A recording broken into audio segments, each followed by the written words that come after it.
नमस्कार, मी पंजाब डक पूर्व विदर्भात म्हणजे 6 जिल्ह्यात म्हणजे वर्धा, नागपूर, भंडारा, गोंदिया, चंद्रपूर, यवतमाळ, अकोला, अमरावती या भागात जोरदार पाऊस पडणार आहे। म्हणजे तो पाऊस 8, 9, 10 तारखेपर्यंत जोरात पडणार आहे, म्हणून त्यांच्यासाठी आनंदाची बातमी। त्याच्यानंतर आपण पश्चिमी विदर्भाकडल्या शेतकऱ्याकडे आनंदाची बातमी देऊ।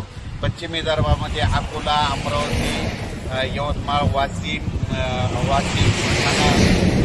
या 5 जिल्ह्यासाठी त्यांना सांगू इच्छितो, तुमच्याकडे 8 जुलै, 9, 10 जोरदार पाऊस पडणार आहे। त्याच्यामध्ये कोणी वंचित राहणार नाही, म्हणून हा अंदाज लक्षात घ्यायचा।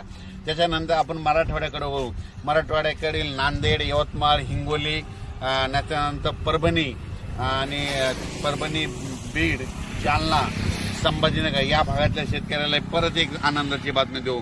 म्हणजे नांदेड, हिंगोली, परभणी, बीड, जालना, संभाजीनगर ह्या पट्ट्यातल्या शेतकऱ्याला सांगतो, आज रात्रीच्याला जोरदार पाऊस पडणार आहे।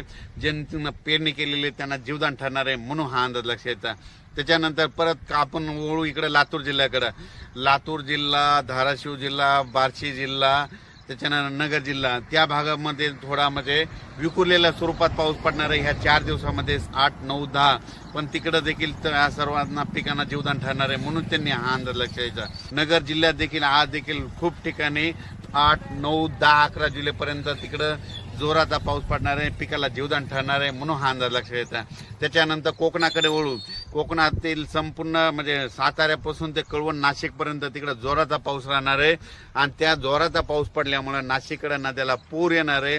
तिकडे पाणी आल्यामुळे ते पाणी पैठणकडे येणार आहे आणि त्या पैठणचं पाण्याची पातळी वाढणार आहे, म्हणून हे त्यांनी लक्षात घ्यायचं। उत्तर महाराष्ट्राकडे म्हणजे धुळे, जळगाव, नंदुरबार,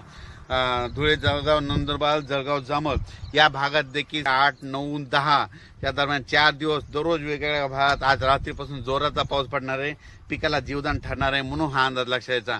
11 तारखेनंतर राज्यातलं वातावरण म्हणजे राज्यात 11 जुलैपासून राज्यात पुन्हा सूर्यदर्शन घडणार आहे, म्हणून हा सर्व शेतकऱ्यांनी अंदाज लक्षात घ्यायचा। अचानक वातावरणात बदल झाला तर लगेच एक उद्याच्याला मेसेज